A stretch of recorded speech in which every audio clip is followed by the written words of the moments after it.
Et si je me faisais le cadeau d'une vie meilleure? Et si je me faisais le cadeau d'une vie heureuse et accomplie? D'appliquer la bienveillance à l'égard de soi-même, eh bien, ce sera beaucoup plus facile d'avoir de la bienveillance à l'égard des autres. Parce que si vous savez prendre soin de vous, vous pouvez plus aisément prendre soin des autres. Ce que vous appliquez pour vous-même, vous pourrez l'appliquer pour les autres. Votre vie est aussi précieuse que les autres, et celle des autres est aussi précieuse que la vôtre. Et donc aucune vie ne devrait être négligée. Donc prendre soin de soi, c'est aussi prendre soin des autres, et prendre soin des autres, c'est aussi prendre soin de soi. Qu'est-ce que vous cultivez? Qu'est-ce que vous entretenez? Qu'est-ce que vous faites exister dans votre esprit? Tout est changement, tout est transformation, tout se transforme sans arrêt. Devenant un peu plus conscient de ce fait, de ces faits, je peux orienter ma vie dans un autre sens.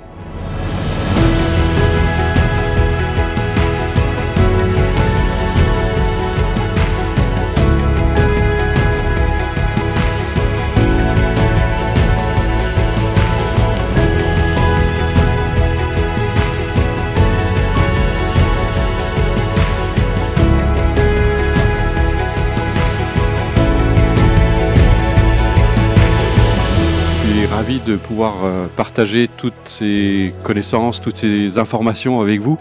Ça me rappelle une petite phrase de Dalai Lama qui disait toujours, vous savez pourquoi les autres sont plus importants que vous? Parce qu'ils sont plus nombreux. Et vous êtes évidemment beaucoup plus important que moi, puisque vous êtes évidemment beaucoup plus nombreux. Et je suis toujours d'autant plus ravi parce que je sais que ce genre de connaissances, quand on l'intègre pour soi, on en fait bénéficier automatiquement les autres. La pratique de la méditation, c'est ce genre de connaissances, ça se limite pas à se faire juste du bien à soi, parce que vous l'avez bien compris, qui mieux qu'une personne heureuse peut apporter du bonheur autour d'elle. Et c'est quelque chose que vous rayonnez autour de vous. Et c'est pour ça qu'on n'a vraiment pas d'intérêt à mépriser son bonheur, parce que c'est un bénéfice pour le plus grand nombre. J'entends trop souvent des personnes dire dans notre culture qu'il n'y a pas d'amour. Bah oui, mais le problème c'est que personne n'en met, donc on n'est pas prêt d'en avoir. Donc si chacun, et quand je vois le nombre de personnes que vous êtes ici, chaque personne ici présente se met à émaner de la bienveillance, eh bien, vous imaginez le rayonnement que ça produit. Je ne sais pas combien il y a de places, peut-être 200, peut-être un peu plus encore, puisque je vois on rajoute des sièges. Et c'est extraordinaire, tout le bien qu'on peut faire. Et c'est quelque chose qui, personnellement, me tient vraiment à cœur. Et c'est pour ça que ça fait 37 ans que je transmets ces connaissances avec cette aspiration vraiment que le plus grand nombre puisse bénéficier de ce genre de connaissances et le réaliser et le transmettre, le rayonner autour de lui. Donc encore une fois, je pense que je ne le répéterai jamais assez, mais mépriser son bonheur, c'est un petit peu mépriser celui des autres. Donc on n'a aucun intérêt à ne pas s'occuper de soi. Et c'est pour ça qu'on va parler d'autocompassion ou de s'aimer soi-même, parce que c'est nécessaire, c'est la base d'ailleurs. Ça n'a rien de quelque chose d'égocentré. Mais avant de parler de compassion, de bienveillance, pour ne pas se fourvoyer dans la pratique, c'est très important parce que c'est quelque chose qui est, en Occident, je me rends compte qu'il y a beaucoup de confusion. J'entends même régulièrement des personnes, oui, je suis dans le cœur, il y a beaucoup de poésie, c'est vrai que c'est très joli, mais comme disait un des sages que j'ai rencontré, que j'ai fréquenté pendant 15 ans, où il disait, en Occident, vous pratiquez une spiritualité romantique. Vous êtes très romantique quand vous pratiquez. Et il rigolait beaucoup quand il disait ça. Et c'est très important d'abord de comprendre quelles sont les causes de la souffrance et quelle est notre cible quand on pratique. Parce que régulièrement, j'entends des personnes qui me disent, mais il y a des personnes, je peux vraiment pas les aimer. Et je dis, mais c'est normal, c'est tout à fait. Si vous cherchez à appliquer cet amour qu'on pratique en Occident, c'est-à-dire l'amour-attachement, c'est absolument impossible. Donc il faut bien comprendre qu'est-ce qu'on entend par amour et par compassion. Mais d'abord, il faut bien comprendre la souffrance. Qui crée la souffrance réellement? Et on va voir ça en détail pour pouvoir ensuite appliquer correctement. Et ça, c'est un point que, puisque certains d'entre eux, j'ai vu que d'entre vous me connaissez, vous m'avez vu sur les réseaux sociaux. Alors d'abord, pour ceux qui ne me connaissent pas, peut-être présenter, parce que je parle, mais voilà, ça fait 37 ans que j'enseigne la méditation et ça fait 50 ans que je pratique la méditation. J'ai eu sur mon parcours l'immense chance de rencontrer de nombreux sages de différentes traditions, orientales principalement, occidentales aussi, parce qu'il y a des sages en Occident.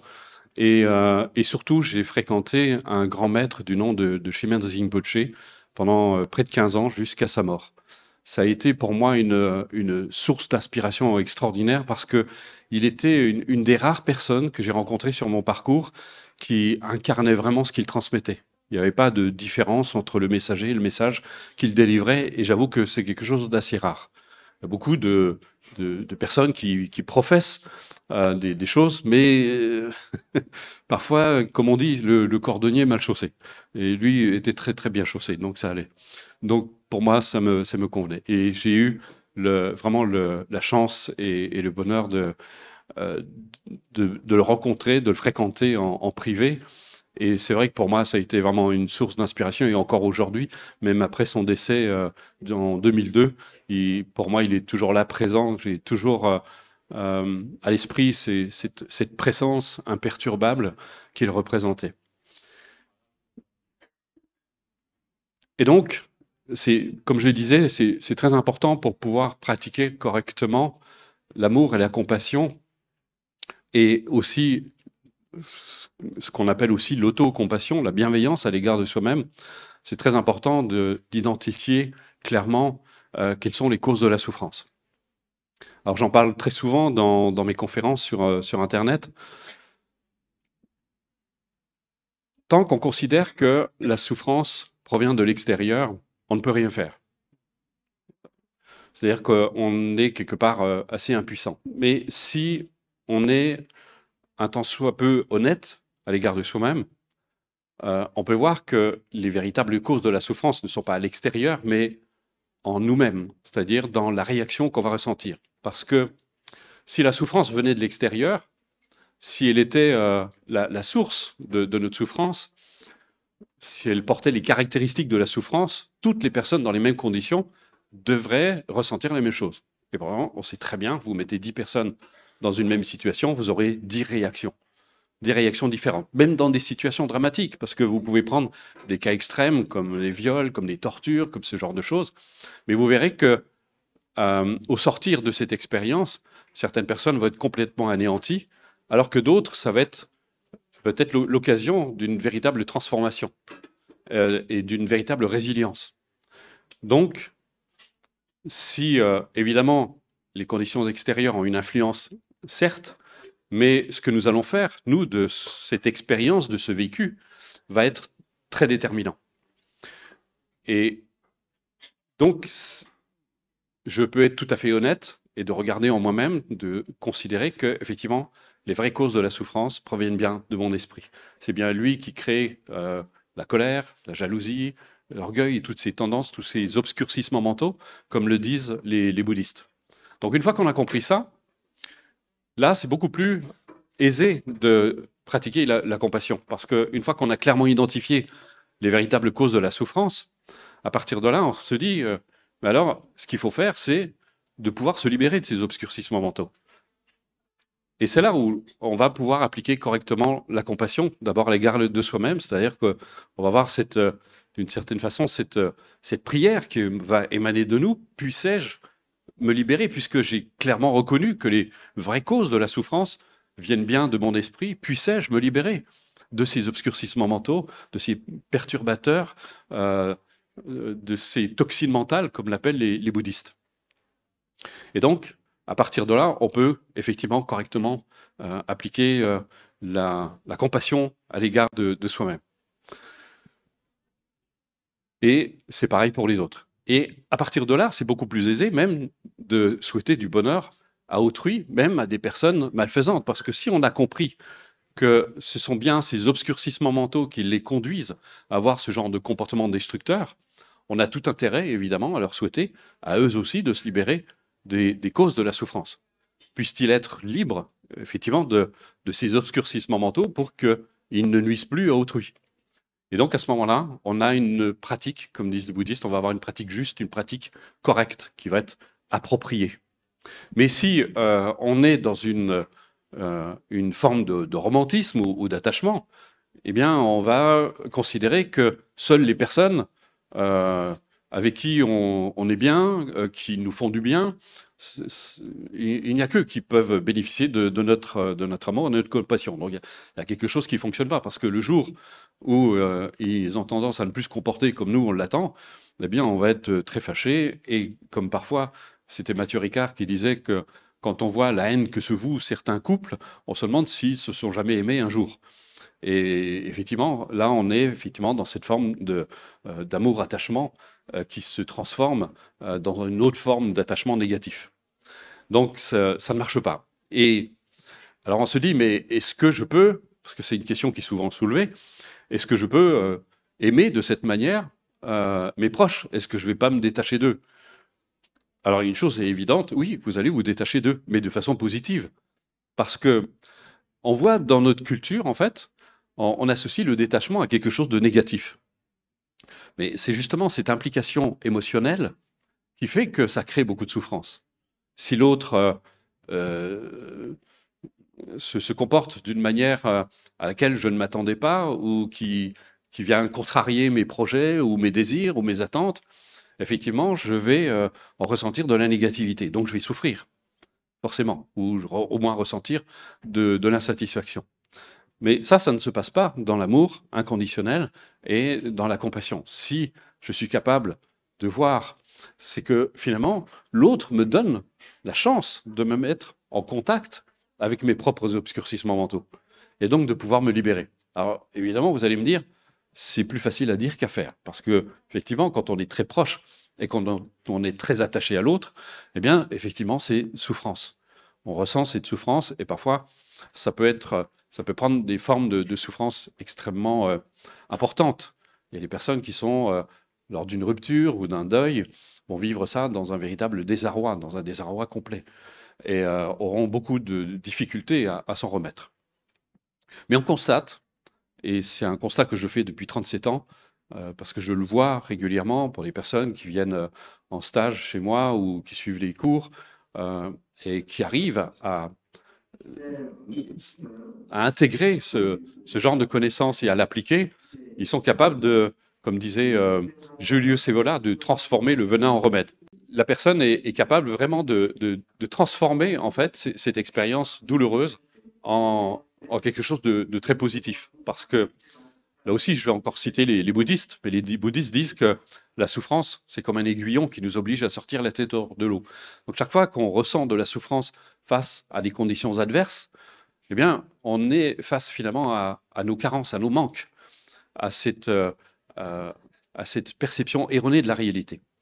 Et c'est là où c'est vraiment important d'avoir à la conscience, mais c'est quelque chose qui demande des années de pratique, de quête, pour arriver à ce que la conscience intègre parfaitement cette conscience de la véritable nature des phénomènes. C'est-à-dire que tant qu'on ne prend pas conscience qu'on est finalement enfermé dans nos perceptions, dans encore une fois, je trouve que c'est très approprié, cette notion d'obscurcissement mentaux. C'est comme un voile qui est devant nous et qui nous empêche de voir la réalité pour ce qu'elle est. Et quand par la pratique, on arrive à dissoudre ces perceptions, eh bien, on accède à une vue claire. Mais ça prend du temps, parce que je vois beaucoup de personnes viennent me voir et puis voudraient se débarrasser de leurs souffrances ou de leurs difficultés, comme ça, un peu comme un miracle. Et c'est pour ça qu'on aime bien les choses qui vont très vite dans une culture. On prend des médicaments très forts et on se dit, ça y est, mon mal de tête a disparu, maintenant je suis tranquille. Sauf que on a un petit peu grévé notre foi et qui va plus se sentir très bien. Et puis si on continue comme ça sur le long terme, et on a un peu cette vision à court terme et on veut tout de suite être débarrassé. Mais en fait, on élimine simplement le symptôme, mais pas la véritable cause de la souffrance. Alors que ce genre d'investigation par la méditation, on va vraiment au cœur même des choses, à la racine même de la souffrance. Et il y a cette étape aussi supplémentaire qui est très importante, et c'est ça qui va vraiment nous libérer des vraies causes de la souffrance, c'est de les voir pour ce qu'elles sont, c'est-à-dire de reconnaître leur véritable nature, la véritable nature des phénomènes. Et ça, c'est un autre aspect qui est très important, qui va nous permettre, cette fois, de dissoudre ces perceptions. C'est-à-dire, une fois qu'on a reconnu qu'effectivement, on est enfermé, on est sous l'emprise de notre mental, de nos représentations mentales, de nos perceptions, eh bien, il va convenir de les dissoudre, c'est-à-dire d'accéder à une vue beaucoup plus claire de la nature des phénomènes. Et là, on peut se poser évidemment la question, quelle est la nature de ces phénomènes? Quelle est la nature même de tous les phénomènes, et y compris de mes perceptions? Et donc là, on retrouve des bases qui sont fondamentales et qu'on retrouve dans beaucoup de cultures et qu'on retrouve principalement dans le bouddhisme. C'est méditer sur la vraie nature des phénomènes, c'est méditer, entre autres, sur la nature impermanente, interdépendante, vide des phénomènes. Alors, qu'est-ce que ça veut dire? Alors, c'est assez simple. Vous commencez par l'impermanence. L'impermanence, c'est un fait de la vie. Vous regardez, il y a, comme on dit, il n'y a qu'une seule chose qui dure, c'est l'impermanence. C'est-à-dire que tout est changement. Notre vie change, notre corps change, il est jeune pendant un certain moment, il grandit, mais en réalité, vous commencez déjà à vieillir dès que vous êtes né. Et puis, vous déclinez petit à petit. Et puis, il y a un moment, ça se voit de plus en plus, parce qu'à un moment, on est dans la fleur de l'âge, puis on commence à sentir que nos énergies commencent un petit peu à décliner. Et puis, ça décline un petit peu plus. Et c'est pour ça que j'allais voir un sage, c'était assez amusant, il commençait toujours ses conférences en disant nous sommes tous en train de mourir. Puis, il éclatait de rire, parce que nous, on n'aime pas ça. On se dit, attendez, moi, je ne veux pas mourir, je veux vivre. Mais pourtant, c'est un fait de la vie aussi. Notre vie, elle est impermanente. Et c'est ce que Bouddha disait quand vous savez, je ne sais pas si vous avez vu, parfois les bouddhistes claquent souvent des doigts. C'est pour rappeler le caractère impermanent de la vie. Et surtout éphémère, très rapide. Bouddha disait, une vie est aussi éphémère qu'un éclair dans le ciel. Ça passe très vite. Et plus on médite sur la nature impermanente des phénomènes, plus on se rend compte que c'est un fait. Il en est bien assis. Tous les phénomènes sont impermanents, ne durent pas. Rien ne dure dans l'existence. Et quand vous commencez à l'appliquer sur vos pensées, vous pouvez voir que la nature même des pensées, eh bien, c'est la même chose. C'est impermanent. Ça ne dure jamais. Est-ce que vous pouvez dire que vos pensées sont encore dans votre champ de conscience depuis ce matin, par exemple? Elles changent sans arrêt. Elles se transforment sans arrêt. Et c'est là où il y a un point qui est quand même particulièrement intéressant. C'est de se dire, mais je peux être conscient du changement des pensées, de ces pensées qui changent sans cesse, qui apparaissent, disparaissent, varient. Tout à l'heure, j'avais des émotions, je les ai plus maintenant. Maintenant, j'en ai d'autres, etc. Et c'est absolument fantastique, cette danse des pensées, des émotions qui fluctuent sans arrêt. Mais qui est capable de percevoir ça? Et je dirais même une question encore beaucoup plus fondamentale, qui suis-je puisque mes pensées changent sans arrêt? Nous, on considère, parce que comme on s'attache beaucoup aux pensées, et on parle du fameux moi auquel on est très attaché, de l'image à laquelle on veut donner une certaine image de soi-même. Mais pourtant, quand on commence à regarder en soi-même, c'est quelque chose de très insaisissable. Et c'est là, il y a cette question qui est vraiment fondamentale. Mais qui suis-je? Puisque mes pensées changent sans cesse. Est-ce que je peux dire que je suis mes pensées? Mais laquelle? À quel moment? Et puis vous voyez que votre façon de penser depuis que vous êtes jeune a complètement changé. Vos expériences ont transformé cette perception. Peut-être parfois vous vous êtes endurci dans certaines certitudes, ou au contraire, ça assouplit votre perception. Et l'autre point, c'est l'interdépendance, parce que rien ne peut exister seul. Je prends toujours l'exemple de la graine. Vous prenez une graine, vous la posez sur votre bureau, elle ne donnera rien. Mais pourtant, elle a le potentiel de produire une plante. Et si vous la mettez en terre, par le jeu des causes et des conditions de l'interdépendance, la terre, les nutriments, l'eau, les éléments qui se mettent, mais si vous la plantez en hiver, ça ne va pas pousser. Et il y a tout ce jeu des causes et des conditions, autrement dit de l'interdépendance, qui va faire que cette plante va se produire. Eh bien, examinez vos pensées. C'est exactement la même chose. Quand vous commencez à scruter vos pensées, vous pouvez voir qu'aucune pensée n'existe seule. Que finalement, c'est le jeu de toutes les influences que vous avez reçues, pas seulement depuis votre enfance, de vos parents, mais de la société, de ce qui se passe dans le monde, etc. Tout ça fait que ça influence le jeu de vos pensées. Et on croit avoir des pensées originales. On se dit, ce sont mes pensées, c'est ma façon de penser. Mais vous réalisez combien de pensées vous appartiennent vraiment. Et maintenant, allons plus loin. La vacuité, la fameuse vacuité des bouddhistes. Moi, je trouve ça extraordinaire. C'est génial parce que ça donne un vertige absolument fantastique. Parce que ça me fait toujours, je donne toujours cette image du nuage, le nuage qui s'élève dans le ciel. Comment est-ce qu'il existe ce nuage? Il existe par le jeu des causes et des conditions, c'est-à-dire un grand nombre de causes et de conditions se réunissent, le nuage apparaît, il se forme, et puis il se déforme grâce justement à l'interdépendance et au jeu des causes et des conditions, et ensuite il disparaît.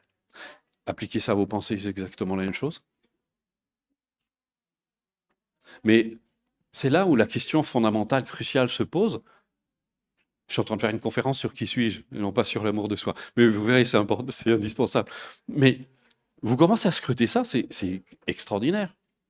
Et là, on arrive à cette question fondamentale de notre question, de la question de notre identité, si tant est qu'on a une identité. Et c'est amusant parce que toutes nos thérapies travaillent sur l'identité. Mais quand on commence à creuser la question, mais qui est malade? Qui souffre? Et je me demande s'il n'y a pas un chemin plus direct.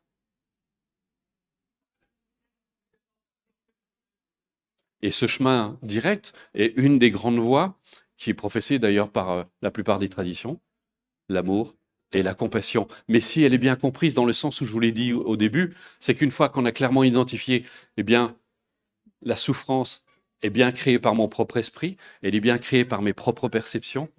Donc si je peux me libérer de ces obscurcissements mentaux et en méditant sur leur véritable nature, je peux dissoudre ces perceptions et réaliser ce que je suis pleinement. Alors ça, c'est une autre question aussi. Donc je vais faire une nouvelle conférence maintenant sur la nature de l'esprit. Qui suis-je fondamentalement? Mais en réalité, c'est une question à laquelle on ne peut pas donner de réponse. Parce que c'est une expérience qu'on peut faire, l'expérience de l'être. Et parce qu'une fois qu'on a réalisé tout cela, parce que quelque part, finalement, quand on y pense, tout ça, c'est un dépouillement.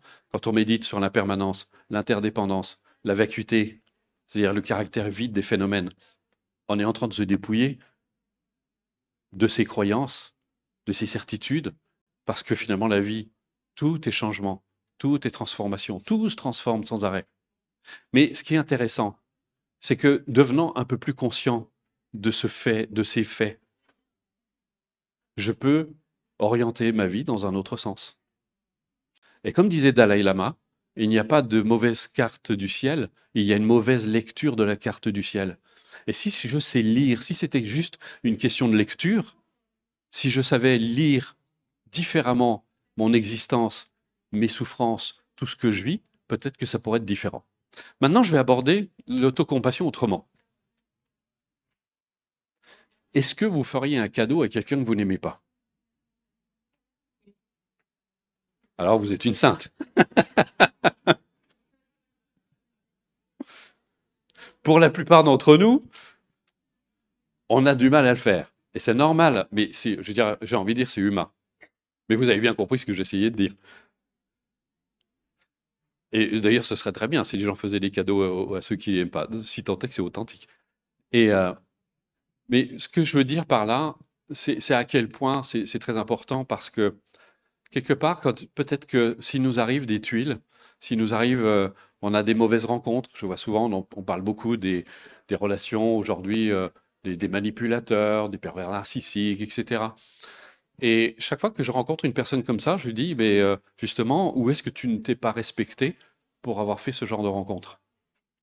Où est-ce que tu ne t'es pas aimé pour te faire ce genre de cadeau? J'avais une amie psychologue qui disait toujours à ses patients, l'autre, c'est le cadeau que vous vous faites. C'est à partir de là qu'il y en a qui commencent à regarder leurs cadeaux. Et tout dans votre vie aussi, c'est pareil, c'est le cadeau, les cadeaux que vous vous faites. Et ça, c'est vraiment fondamental. Et c'est là où on commence à voir à quel point, finalement, le paradis ou l'enfer, il est tout simplement en nous. C'est qu'est-ce que vous cultivez, qu'est-ce que vous entretenez, qu'est-ce que vous faites exister dans votre esprit. Et selon comment vous balancez, c'est encore une fois une question de lecture. Effectivement, il y a des drames qui arrivent dans l'existence. Et croyez-moi, je n'ai pas été épargné. Il y a des choses terribles qui peuvent nous arriver. Mais ce qui fait vraiment à chaque fois la différence d'un individu à l'autre, c'est la lecture qu'il a de ce qui lui arrive. J'ai vu, même dans les stages, on a eu des personnes, mais vraiment, qui ont vécu des choses abominables, qui est de l'ordre de la torture, des choses vraiment abjectes. Mais dès qu'ils ont commencé à avoir une lecture différente, et surtout dès qu'ils ont commencé à appliquer justement la bienveillance à l'égard d'elles-mêmes, elles ont commencé, c'est comme si une petite voix au fond d'elles leur disait, et si je me faisais le cadeau d'une vie meilleure? Et si je me faisais le cadeau d'une vie heureuse et accomplie? Et là, ça a commencé à changer. C'était pas gagné, mais là, les premières pierres ont commencé à être posées. Et chaque jour, patiemment, étape par étape, pierre après pierre, eh bien, ils ont construit un autre édifice beaucoup plus beau, beaucoup plus en accord avec leurs aspirations. Et c'est pour ça que l'amour envers soi-même, la compassion envers soi-même, j'ai envie de dire, et c'est d'ailleurs, c'est enseigné dans notre culture chrétienne. Charité bien ordonnée commence par soi-même. Bon, ça a été récupéré par les égoïstes, je sais, mais si on le comprend dans ce sens, d'appliquer la bienveillance à l'égard de soi-même, eh bien, ce sera beaucoup plus facile d'avoir de la bienveillance à l'égard des autres. Parce que si vous savez prendre soin de vous, vous pouvez plus aisément prendre soin des autres. Ce que vous appliquez pour vous-même, vous pourrez l'appliquer pour les autres. Ce sera beaucoup plus facile. Si vous le faites dans les deux sens, c'est très bien aussi, mais sans vous négliger. Parce que je vois trop de personnes qui s'occupent des autres, mais à leur détriment. Et vous devez vous respecter aussi. Parce que sinon, vous donnez un message aux autres, vous pouvez aider les autres, mais sans vous respecter. Et c'est indispensable parce que, je le dirais autrement aussi, votre vie est aussi précieuse que les autres, et celle des autres est aussi précieuse que la vôtre. Et donc aucune vie ne devrait être négligée. Donc se négliger au détriment des autres, je ne crois pas que ce soit la bonne chose à faire. Donc prendre soin de soi, c'est aussi prendre soin des autres, et prendre soin des autres, c'est aussi prendre soin de soi. Que pourrais-je ajouter?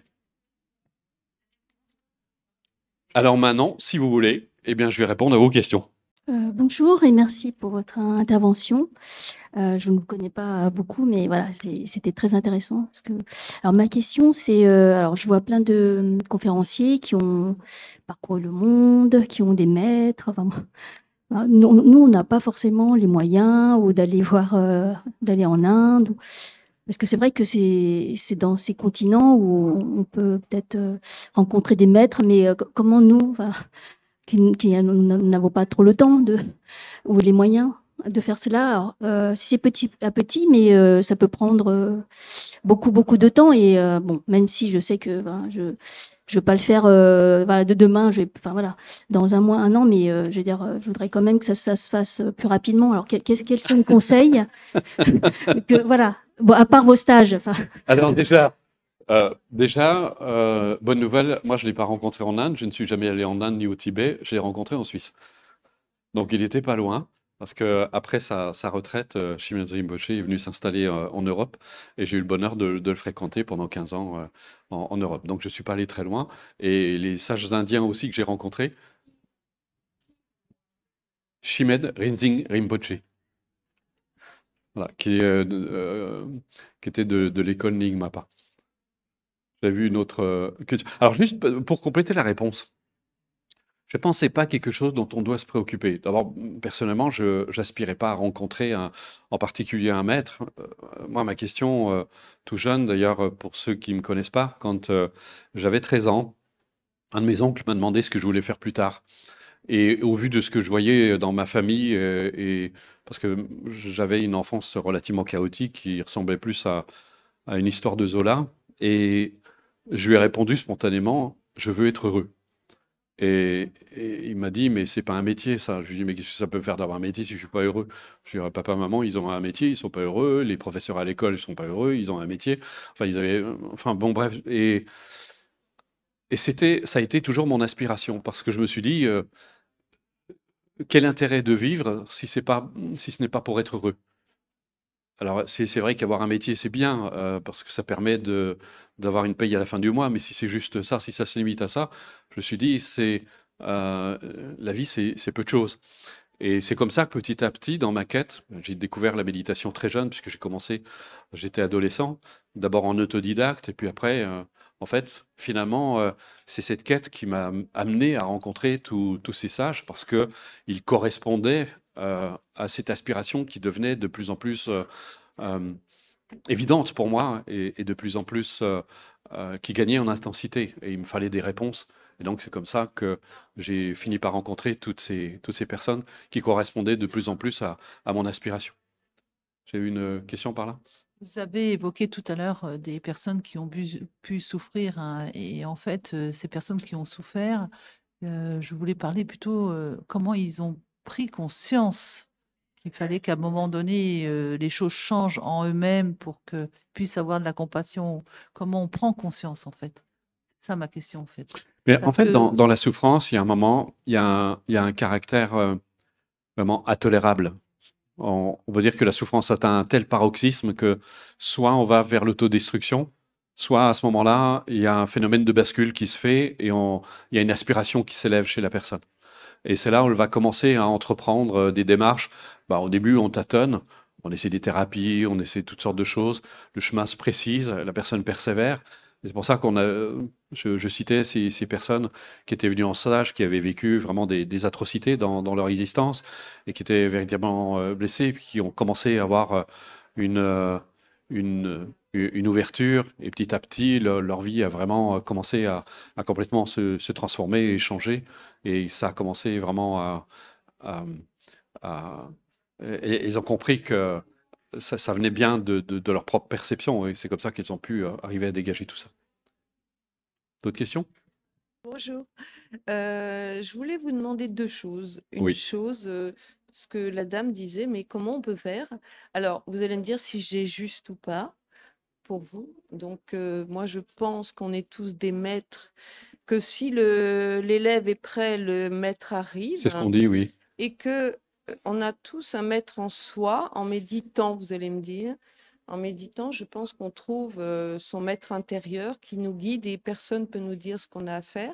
Et je voulais savoir aussi pour vous, si la méditation, pour moi, c'est méditer, c'est vrai que j'ai des élèves, je suis professeur de Qigong, on peut méditer en allant se promener dans la forêt, on peut méditer dans le silence, et dans le silence, on trouve ses réponses. Mais la méditation, est-ce que pour moi, c'est pas toujours être assis, vous allez me dire pour vous. On peut méditer en allant dans une église, à la forêt, etc., etc., pour trouver justement sa voie. Mais sa voie, elle est intérieure. Personne ne peut nous dire ce qu'on a à faire dans la vie. Mais c'est vrai que moi, j'ai été aidée par un guide aussi, que j'ai rencontré et qui m'a aidée. Et après, j'ai fait mon chemin. Voilà. C'est un chemin solitaire. Le Bouddha insistait beaucoup sur le fait, vous devez toujours vérifier par vous-même. Et c'est très important. Et il rajoutait aussi, vous devez remettre en question mes propres enseignements. Carl Gustav Jung disait aussi une vérité intellectuelle est une piètre vérité, parce que tant qu'on ne l'a pas vérifié par soi-même, tant qu'on ne l'a pas expérimenté. Un autre point sur la méditation, parce qu'il y a beaucoup de confusion aujourd'hui dans une culture, et Dieu sait si j'ai étudié beaucoup de systèmes. Et quand j'ai rencontré Shinmyō Rinpoche et que j'ai passé du temps avec les bouddhistes, j'ai trouvé leur approche très cohérente et très juste. Pour eux, la méditation, d'abord, ce n'est pas une pratique, c'est un ensemble de pratiques. C'est un entraînement de l'esprit. On ne peut pas se limiter juste à s'asseoir, observer son souffle ou je ne sais pas quoi. C'est parce que la nature humaine est quelque chose de très complexe. Il y a 3 aspects dans la méditation qu'on doit prendre en considération. La première, la base, c'est... Alors aujourd'hui, on parle de MBSR ou de pleine conscience. Moi, j'aime pas trop ce terme parce qu'on a l'impression de faire quelque chose d'extérieur, parce qu'à l'origine, quand on étudie la méditation, on parle plutôt d'attention, parce que l'attention, c'est une faculté qui est inhérente à l'individu. On sait tous ce que c'est que l'attention. Prêter de l'attention à quelqu'un, se prêter de l'attention à soi, etc. Et l'attention, ça, encore une fois, c'est un fait d'observation. Si on observe son esprit, en état ordinaire, il a la fâcheuse habitude de s'identifier aux pensées, donc de suivre les pensées. Et comment on va pouvoir échapper à ça? Eh bien, c'est en entraînant notre conscience à demeurer là où elle est. Mais essayer de le faire, c'est très difficile. Ça part dans tous les sens. Tout de suite, on est parti. Vous asseyez 2 minutes et vous êtes parti dans vos rêveries, dans votre mental. Et donc, il faut le ramener tout le temps, tout le temps. Et ça, on peut l'obtenir grâce à la pratique de l'attention. Et ce que j'aime beaucoup dans la notion d'attention, il y a une notion de bienveillance. C'est ce qui faisait dire à Pema Chodron, cette sage tibétaine, la méditation, c'est entrer en amitié avec soi-même. Donc là, on rejoint encore une fois l'autocompassion, l'amour à l'égard de soi-même.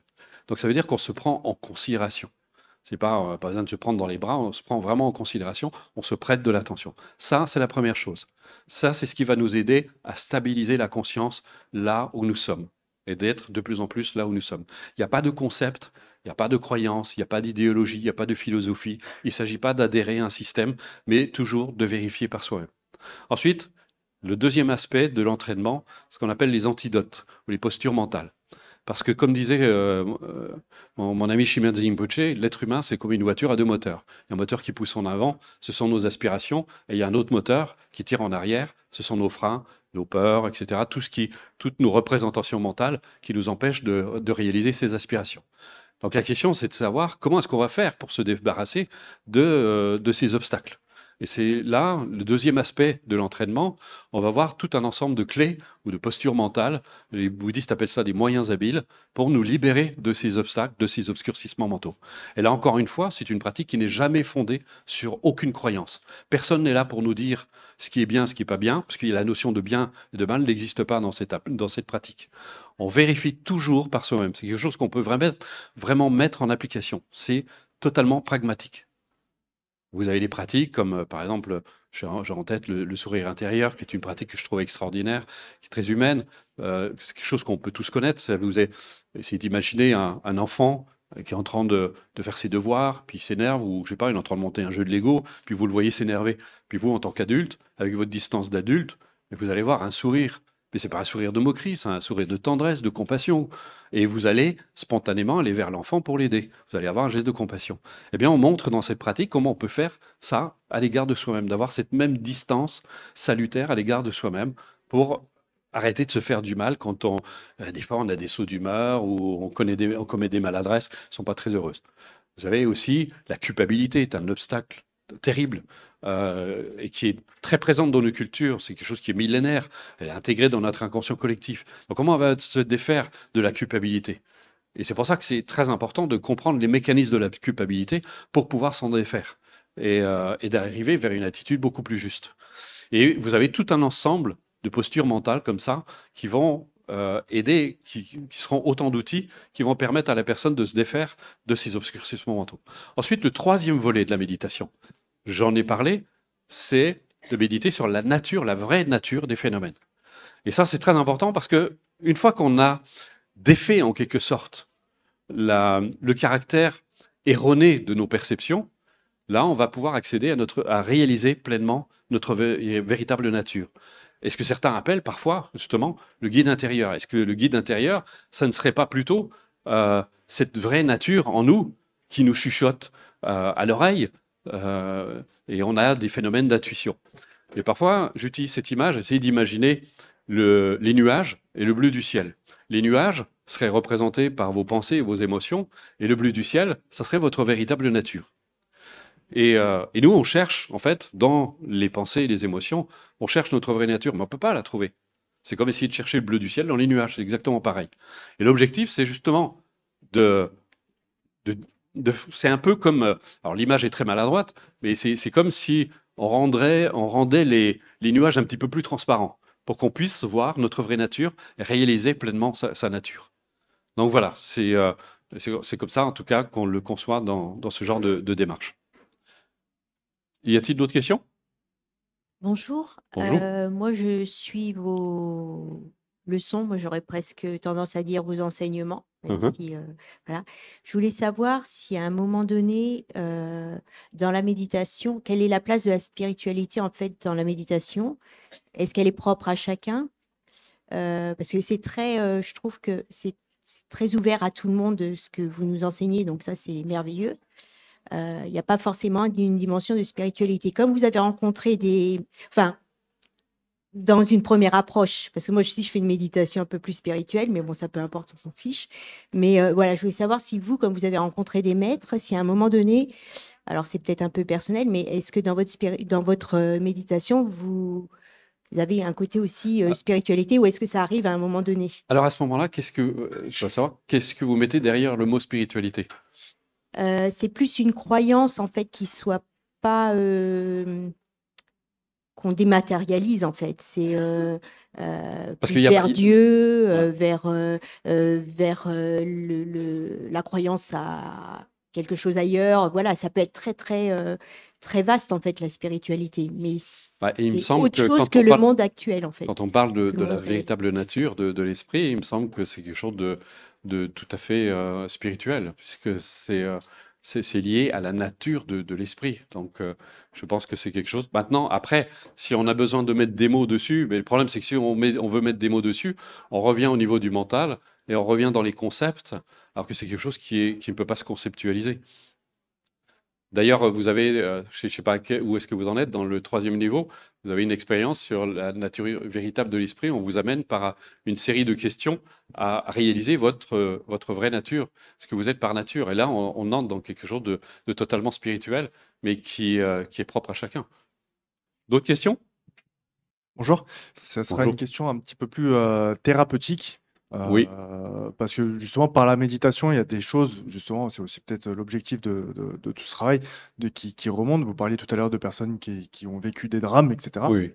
Et moi, du coup, ça me fait penser plutôt au phénomène aussi de décompensation qu'il peut y avoir, justement, vis-à-vis de ça. Qu'est-ce que vous conseillerez, du coup, aux gens pour gérer ce genre de situation, si, par exemple, lors d'une méditation seule, il y avait un phénomène de décompensation? Voilà. Alors d'abord, qu'est-ce que vous entendez par phénomène de décompensation exactement? Revivre le trauma et donc Ouais. amplifier du coup le mal-être lié à ce trauma par rapport au fait que les choses remontent, ce qui peut provoquer de grosses angoisses ou ce genre de choses. Alors, ce qu'il faut savoir, c'est que dans la démarche, moi, que je propose, c'est une démarche qui est très graduelle, qui est très progressive. De manière à... D'ailleurs, ça a été largement encouragé par Chimène Rinpoche, parce qu'il disait, c'est bien, tu avances lentement, pour que la personne ait le temps de se structurer et d'acquérir plus de stabilité. Et des phénomènes comme ça se produisent très rarement ou seulement quand la personne est en mesure de l'accueillir. Et c'est très important. Il faut, dès le départ, que la démarche se fasse dans le respect de la personne. Et quand une personne, chaque fois qu'elle est aux prises peut-être avec des émotions qui s'élèvent, je lui dis, si vous sentez que vous ne pouvez pas les accepter, ne forcez rien, revenez plus tard dessus, et petit à petit, ça va se stabiliser. C'est un peu comme essayer d'obliger quelqu'un à nager alors qu'il a encore trop peur pour descendre dans l'eau. Ça ne sert à rien de le forcer. Donc, en fait, il y a une... Quelque part, il y a un phénomène presque d'autoprotection. La personne ne verra rien tant qu'elle n'est pas prête à le faire. C'est-à-dire que c'est comme si la pratique lui donnait un peu plus de stabilité, un peu plus de force. Et quand c'est le moment, Quand les causes et les conditions sont réunies, là, il y a justement des vieux traumatismes qui vont s'élever à la conscience, mais la personne sera tout à fait en mesure de le gérer. Nous, on ne provoque jamais les états. Jamais. Bonjour, j'ai une question. Là, j'ai fait la méditation à 3 niveaux, donc par distance, sur le site internet. J'aimerais savoir quelle est la fréquence des méditations. Moi, personnellement, j'ai tendance à faire la méditation quand ça va un peu moins bien. Pour compenser. Est-ce que c'est la bonne chose ou pas? Merci. Ouais, personnellement, je pratique tous les jours. Donc, parce que en fait, c'est naturel, c'est de retrouver un état naturel. Si on pratique juste quand on va bien, quand on va pas bien, quelque part, on se donne un mauvais signal. C'est-à-dire, je prends soin de moi tous les jours. Je prends soin de moi, je vais être bienveillant tous les jours à l'égard de moi-même. Quelque part, grosso modo, c'est à peu près ça que ça veut dire. Monsieur, bonjour. Bonjour. Tout d'abord, merci de cette conférence que vous nous offrez. Bienvenue à vous. J'apprécie beaucoup ce que vous dites, puisque étant un peu bouddhiste, c'est quelque chose qui résonne en moi. Je dis entre guillemets parce qu'on sait qu'à un moment donné, il y a le soi qui n'est plus. Hein. J'ai une question à vous poser concernant cette attitude à être heureuse, hein, par rapport à notre existence qui est beaucoup sur la souffrance, n'est-ce pas? Le but premier, en tant qu'individu, n'est-ce pas justement de reconnaître cette souffrance, d'y mettre fin par cette reconnaissance et donc justement s'éveiller? Le but où je vais essayer un peu de développer ma question parce que c'est là où vous m'attendez. Rapport à l'éveil, justement, cette faculté à ne plus du tout souffrir, quel est selon vous ce que vous avez compris de cela ou réalisé et comment cela se manifeste dans votre vie? À quel stade vous arrivez un petit peu à saisir cela et justement dans votre compréhension, dans votre sagesse? Ouais. Alors, si je prends mon expérience personnelle, que je disais, mon existence était plus un conte de Zola avec vraiment beaucoup de souffrance.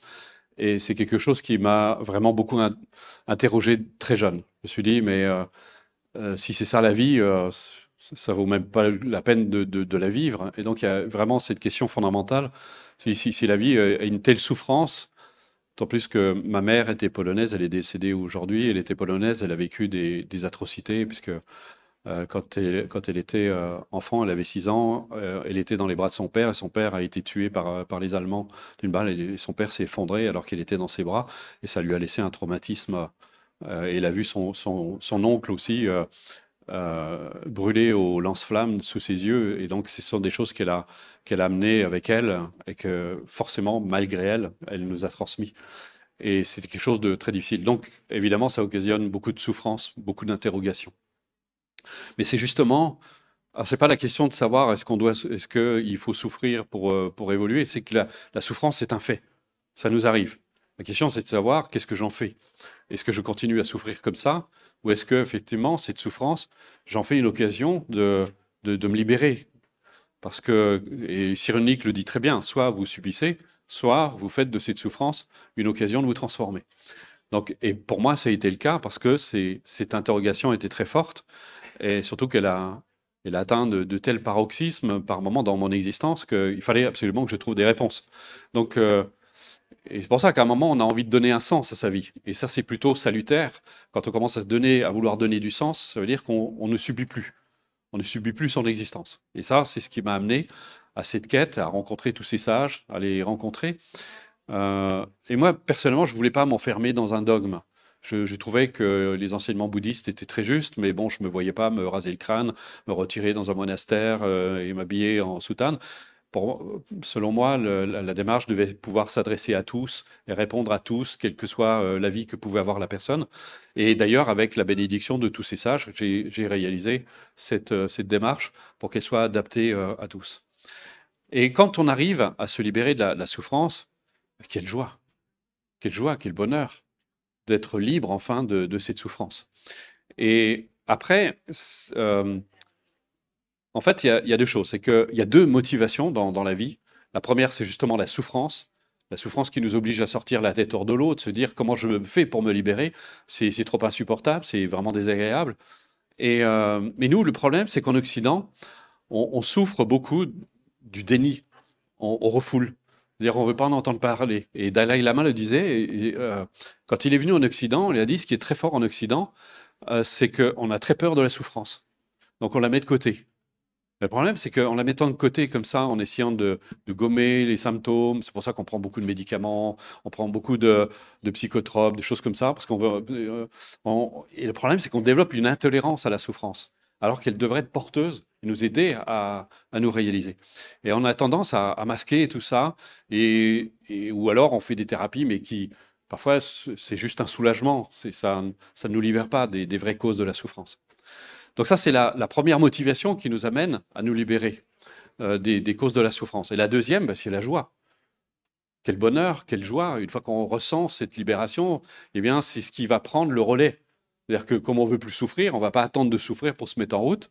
C'est qu'on va rester, on va chercher à maintenir cet état de bonheur, cet état de joie de manière permanente. Et c'est pour répondre à la question qui m'a été posée, eh bien, on prend soin de soi tous les jours, puisqu'on crée les causes et les conditions de notre bonheur tous les jours. On ne va pas attendre qu'il y ait un rappel, que la souffrance vienne nous piquer les fesses pour nous dire tu t'es installé quelque part. Vous avez dit des postures mentales. Pour vous, les postures mentales, quand vous parlez de méditation, c'est les pensées. Non, ce sont des pratiques, ce sont vraiment des outils comme des mudras. Qui mettent... Non, ça n'a rien à voir. C'est vraiment des pratiques qui nous mènent dans un certain positionnement qui nous mène à percevoir les choses différemment. Comme je parlais du sourire intérieur tout à l'heure, c'est un positionnement. C'est-à-dire que plutôt que de se mésestimer quand, par exemple, justement, on commet une maladresse ou on s'est laissé emporter, qu'est-ce qu'on a tendance à faire après? Eh bien, c'est à s'auto-juger. Et par la pratique de ce fameux sourire intérieur, on va voir cette bienveillance à l'égard de soi-même. Ça va nous aider à dédramatiser et à faire en sorte de ne pas entrer dans cette forme d'auto-jugement. Après, vous avez, en donnant des repères, on va aider les personnes à se libérer, par exemple, de la culpabilité. Vous avez des pratiques comme l'acceptation de soi. L'acceptation de soi ne se limite pas juste, il ne s'agit pas juste comme ça d'accepter les choses, mais s'accepter, c'est voir en soi, par exemple, tous ses potentiels, toutes ses richesses, toutes ces qualités humaines, et de mettre davantage de conscience dessus. Et ensuite, on va aussi apprendre à poser un regard très différent sur ce qu'on considère comme de la négativité ou des défauts. Et d'avoir là aussi, de pratiquer la bienveillance à l'égard de ce qu'on considère comme quelque chose de négatif en soi. Bonjour, je suis ravie de vous voir aujourd'hui. Moi, en fait, j'ai adhéré au programme. Donc, ça fait maintenant à peu près 2 mois que chaque jour, je commence ma journée avec l'application mobile Bruno Lallemand. Et en le faisant vraiment avec sérieux et s'accorder quelques minutes par jour, ça ouvre vraiment un nouveau chemin, un nouveau regard. Et voilà, c'était juste un témoignage. Eh bien, merci infiniment. Ça me fait vraiment plaisir. Alors, pour clore cette conférence, je tiens vraiment à vous remercier du fond du cœur d'être venu.